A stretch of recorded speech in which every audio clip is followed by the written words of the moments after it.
மக்களே, கனடா வாங்க வாக்கிங் போகலாங்கிற சேனலில் இன்றைக்கி நம்ம எப்போவும் போல் நம்மளுடைய ரெகுலர் ஸ்பாட்டான கிரீன் டிம்பர் பார்க்லேருந்து டுவர்ட்ஸ் நேராக கில்ஃபோர்ட் மாலை நோக்கி வாக்கிங் போய்கிட்டு இருக்கோம். வாக்கிங் போய்கிட்டு இருக்கும்போது நேற்றுலேருந்தே மனசை ரொம்ப உறுத்தின ஒரு விஷயம் வந்து இந்த ரிதன்யான்னு ஒரு அவினாசி பொண்ணோட பரிதாபமான சாவு.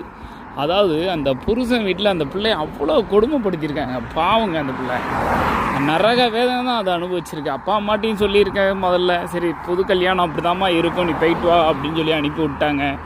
திரும்ப சண்டை சச்சரவு போட்டிருக்காங்க. திரும்ப கொண்டு வீட்டுக்கு வந்திருக்கு. இவங்க மகா வரணும்னு சொல்லியிருக்காங்கன்றிருக்காங்க. சரி, இவங்க அப்பா அம்மா போய் கூட்டிகிட்டு வந்திருக்காங்க. 10-20 நாள் வச்சுருந்துருக்காங்க.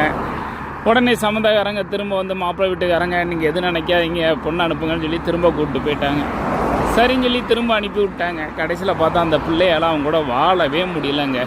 அவன் சரியான பக்கா பிளான் பண்ணி இவங்கக்கிட்ட பண வசதி இருக்கிறத நல்லா யூட்டிலைஸ் பண்ணி அந்த பிள்ளையோட மொத்த வாழ்க்கையும் டேமேஜ் பண்ணான்.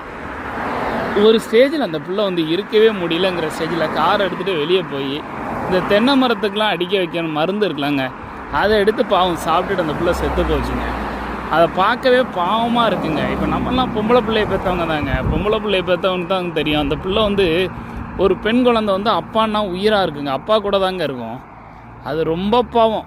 நொந்து நூடுல்ஸ் ஆகிட்டாங்க அந்த குடும்பமே. தமிழக அரசு ஒரு நல்ல ஒரு முடிவு எடுக்கணுங்க. எடுத்து அந்த அப்பா, அந்த மாப்பிள்ளை பையன், அவங்க அம்மா அப்பா 3 பேரையும் உள்ளே தூக்கி போட்டு அவங்களுக்குலாம் 8-10 ஆயில் கொடுக்கணுங்க. வெளியவே விடக்கூடாதுங்க. ரணவேதனை அவங்க அனுபவிக்கணுங்க இந்த பிள்ளையை கொண்டதுக்கு. மக்களே, நீங்கள் எல்லாம் கைகோர்த்து நின்று அந்த பிள்ளையோட சாவில் உள்ள ஒரு மர்மத்தை வெளியே கொண்டு வந்து அந்த குடும்பத்துக்கு ஒரு நல்ல தீர்ப்பை நீங்கள் தான் வாங்கி கொடுக்கணும். அடுத்த வீடியோவில் சந்திப்போம். பாய்.